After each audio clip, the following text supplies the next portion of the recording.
Yo, what's going on, everybody?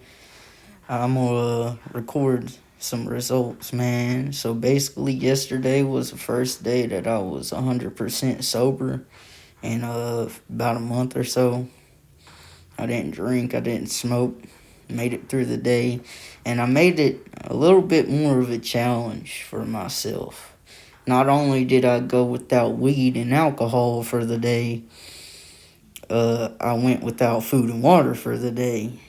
Like, so basically, um, there's a thing called dry fasting. It's where you don't eat and you don't drink. You're just relying on the trust of God to get you through your day. And that's what I did. For me, fasting is a way of killing carnal nature. You know what I'm saying? Killing all the stuff you're not supposed to be doing. Killing all the bad parts of you. For me, it's lust and weed and alcohol and anger. You know what I'm saying? That's my fight. But I thought I would take notes and document what I experienced doing this. So I'm gonna read my notes. The first note just says, I woke up and didn't even want to do this. And that's just how it was, man. I didn't want to do this. It's a pretty difficult thing. Like, you wake up in the morning, bro, you kind of want some breakfast or something. You know what I'm saying? But shit, I didn't fold. I was like, nah, I'm committing to the challenge.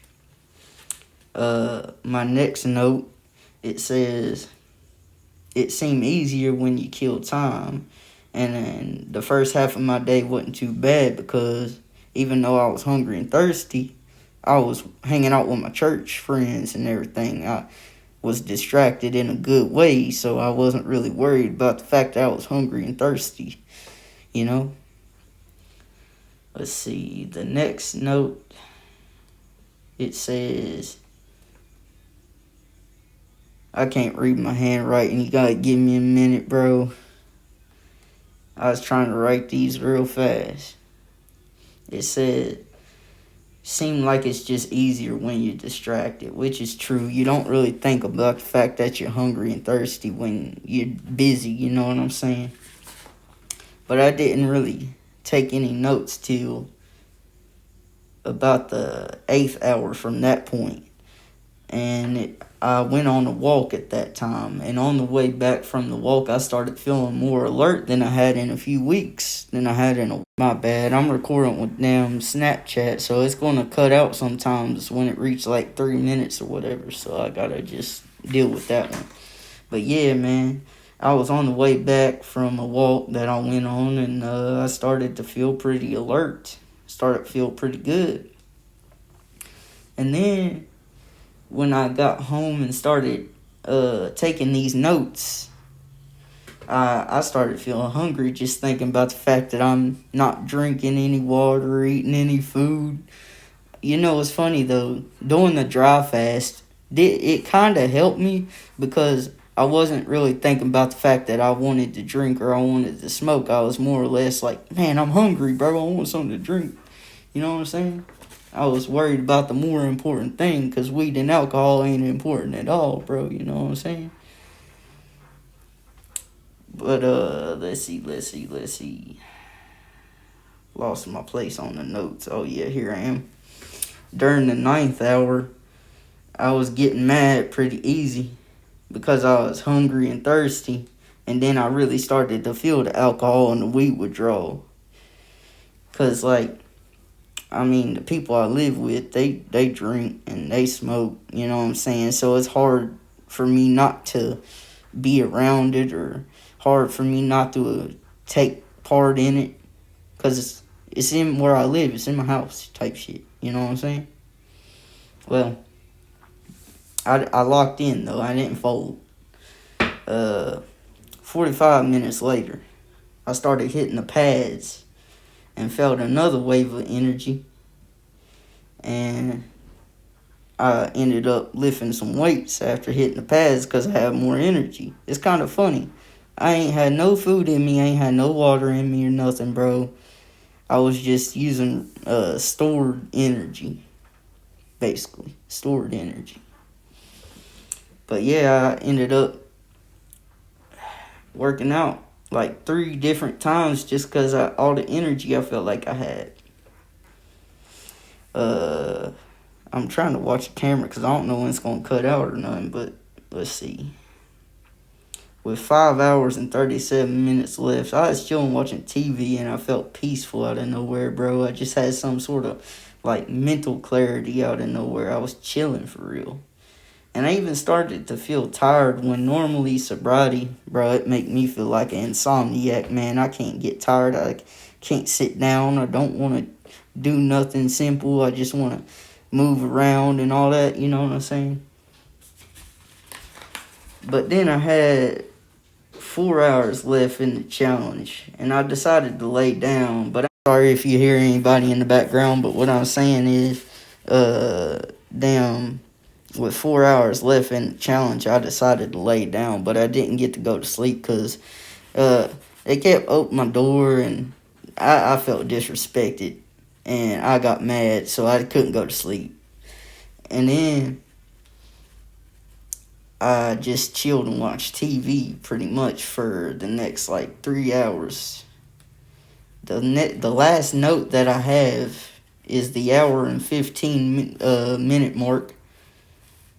It says, with an hour and 15 minutes left, I just wanted some water, but I fell asleep and rested through the last of the challenge, you know what I'm saying? So that last hour and 15 minutes of the 16 hours of dry fasting I did, I really didn't even have to try because I fell asleep. I woke up to the sound of the alarm going off telling me the challenge was over. And I was like, man, I actually did it, bro. We locked in for real. But one thing I will say, this is something I looked into before I did. Like, I fasted a few times before. I didn't do this, like, spontaneously, you know what I'm saying? This was something that I watched videos on, that I made sure was safe for me to do. Like, if you got underlying health conditions, bro, don't even attempt this because you'll get sick, man. You'll just get sick. It's not worth it. I mean, if you got underlying health conditions, there's plenty of other ways. There's plenty of other ways to fast or, worship God. There's plenty of other ways to kill the carnal nature. You don't have to fast. Fasting is just an option, but it's a good option in my opinion. I feel more alert even now. I haven't eaten yet. I've just drank water. That's how I broke the fast. I woke up to the sound of the alarm going off telling me I beat the challenge, and then I grabbed a bottle of water and drank half of that, and that's all that's in my system. I haven't eaten yet, and I'm not even hungry for real. But that could also be because the weed withdrawal. Something that happens when I don't smoke weed is I don't tend to eat. I don't feel hungry, you know what I'm saying? That might have made it a little easier for me, but seriously, if you're somebody that has like underlying health conditions, asthma, any simple thing like that, bro. Alright. Yeah, what I was saying is, bro, like, I can't stress that enough because during all the research I did, all of it said, if you got health conditions, health problems of any kind, you don't do this because it could end bad. You could get real sick. I mean, I've gotten sick fasting before because I did it wrong. I did it spontaneously, but now I'm doing research and I'm looking into it and making sure there's a safe way. Like, see, you start out, the first time you ever fast, you want to do it 16 hours. That's a safe spot because if you start to feel sick, like you get a headache or you get real drowsy or dizzy or tired or nauseous, and you rest and you wake up and them symptoms ain't gone away, bro, you gotta break. You gotta break, because that's gonna really get you sick. Just be careful. If you want to do a fast, just be careful. Do some research. Don't do it out of nowhere. That's a good way to get yourself sick, bro. But I do recommend fasting for anybody that's decently healthy, and you do your research. Like, I've only done water fasting before this, where I just drank water and did no food. But this time I dry fasted. No food, no water. And on top of that, sobriety. No weed, no alcohol. Uh, I'm thankful to God, because he got me through it, bro. It wasn't me at all, man. But yeah, this is what happened when I dry fasted for 16 hours, bro. Hope this give you some insight, and hope you enjoy your day. Take care of your friends, your family, your people. God bless, and be safe.